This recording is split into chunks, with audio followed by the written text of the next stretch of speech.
6. What's up, everybody? Welcome back to the most awesomest homesteading channel on the entire internet that doesn't have anything to do with homesteading. So I'm in front of a new green screen here today. I'm trying a different sample green screen. What do you think? Nah, I'm just kidding. This ain't no green screen, brah. This is my front yard. Instead of the woods, it's out in my backyard. It is literally 97 degrees Fahrenheit right now. I'm not kidding. Look, panoramic view. There's my big field. There's a bird. There's my new Beaver patio swing and put together. Been having a campfire up there lately. Yeah, so there's the house. Well, and there goes my shade. So I'd found shade under this big walnut tree outside because I've got a good story for you. In the last couple of days, at least half a dozen people have sent in their personal stories pertaining to, real paranormal / supernatural. Oh, it was a cloud. A cloud was covering here, not a tree. Well, it'll come back, hopefully. So despite the fact that it's 97 degrees, heat index about 105, I wanted to come out here and do a video for you today. I'm staying close to the house because I did have shade, but I'm also using my portable, remember this when we were kids? Let me turn it up all the way. Oh, shit. Psst. Come in if you're mine, my ship. Come in. Look at that. My portable Beaver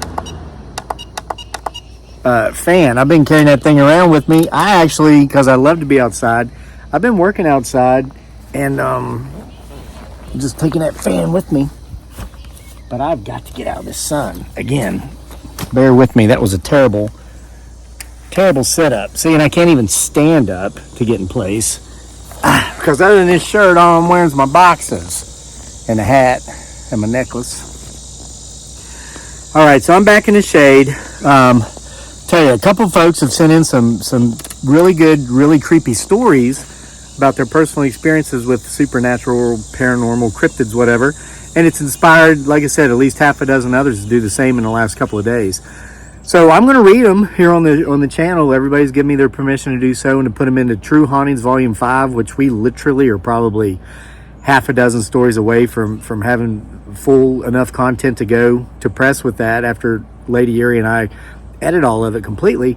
So if you've got a story, anything that happened to you or maybe a friend, which is the case in the story I'm about to read from our friend Charlie in England, who submitted stories throughout the years, go ahead and send it to the channel here. The email address is crazylake@mail.com.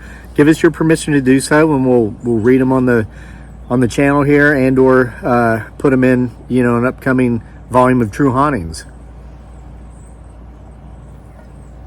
You know what sucks about the shade in the summer when it's hot like this is this is where the gnats hang out too.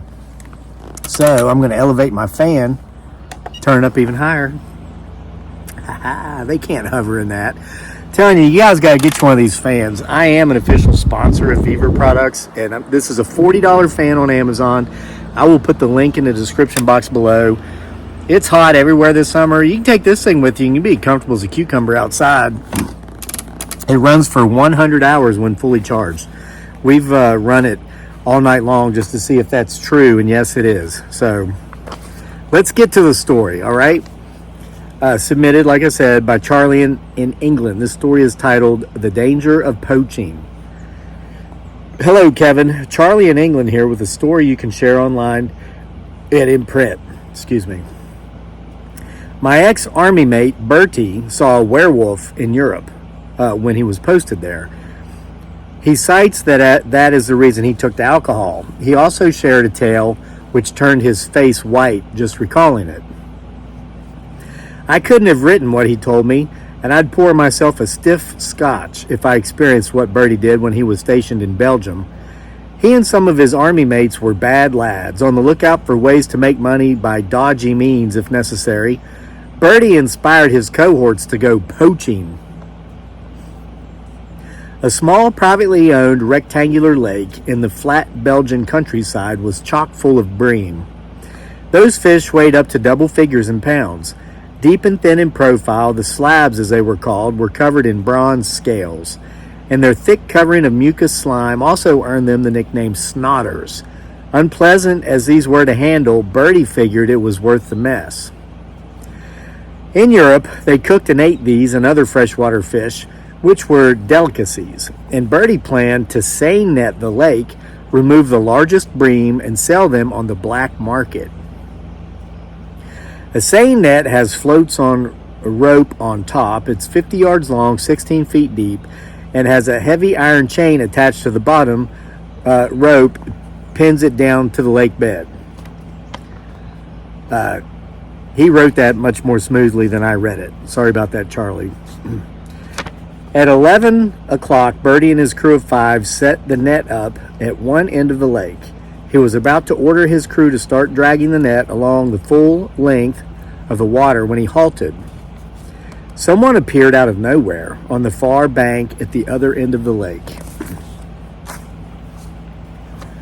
The figure wore brown clothing and was throwing something from a wooden bucket into the water, apparently feeding the fish. Birdie legged it to where the figure was. In a brown robe with a rope sash, the pasty-faced and bald male fish feeder glared at Birdie with unnerving black eyes. He continued to chuck a mix of sweet corn, niblets, and what looked like chicken feed pellets into the lake. He said matter-of-fact to Birdie, "Remove so much as one fish from this lake, and you'll be sorry." The bald man then vanished, bucket and all.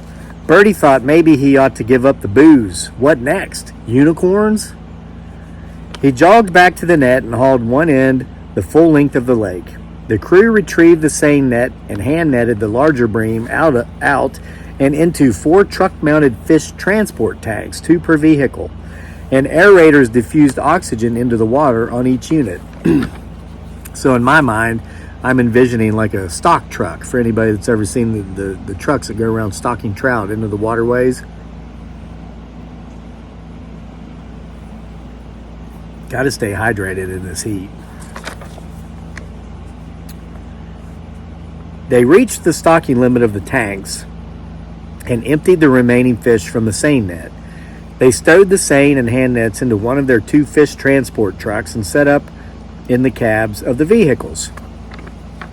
14 brown-robed male figures appeared out of nowhere, forming a ring around both vehicles. Birdie gasped. The bald one Birdie saw earlier opened the passenger side door of his vehicle, hauled out Corporal Harris, and snapped his left arm like a matchstick. Harris screamed and writhed on the ground. The baldy reached for the squatty next to Birdie. "Get those fish back in the lake, now!" Private Moore screeched as Baldy dragged him by the arm across the bench seat. Birdie didn't like the odds. 5 uninjured and unarmed men, himself included, against 14. What? Spooks? The undead? With the strength to snap limbs like uncooked spaghetti? Birdie shouted, "Okay, lads, return the fish to the lake." The crew, bar Harris, set the vehicles upside on the lake, fitted chutes to all 4 tanks, and lowered the ends into the lake, resting each against the inner of the bank. They opened the watertight hatches on the side of each tank, and the fish slid with the water down the chutes and into the lake. They closed the hatches, stowed the chutes, and turned off the aeration. Back in the vehicles, they were ready to leave. Baldy blocked Birdie's path. Birdie shuddered at the figure's black eyes burning into him. "We look after this place. We may not be here all the time, as we're guardians of many waters. And we're back and forth from Sirius in the blink of an eye. If we see you men here again, or know you've been here, we'll find you in no time. And when we do, we'll be breaking necks, not arms." Birdie later looked up Sirius and Syrians, the inhabitants of that alien planet, were reputed to be highly evolved, and their mission was safeguarding aquatic habitats and the life within them throughout the universe. Birdie never attempted poaching again.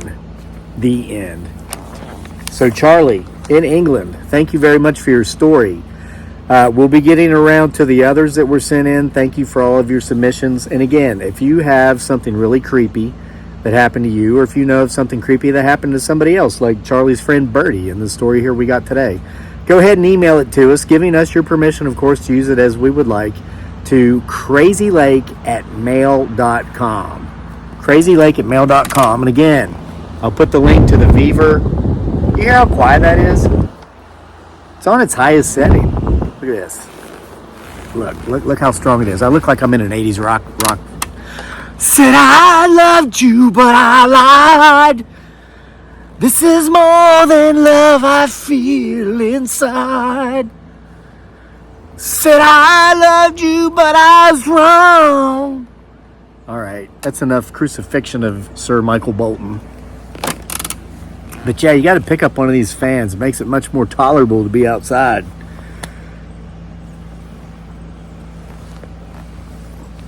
Thanks for being here with me for another amazing story. This one viewer submitted from the most awesomest homesteading channel on the entire planet that has absolutely nothing whatsoever to do with homesteading.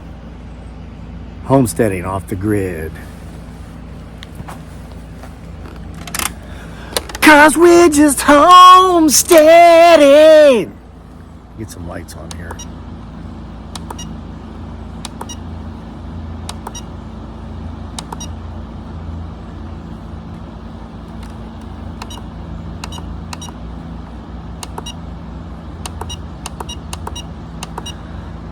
We're just homesteading off the grid. We're just homesteading off the grid.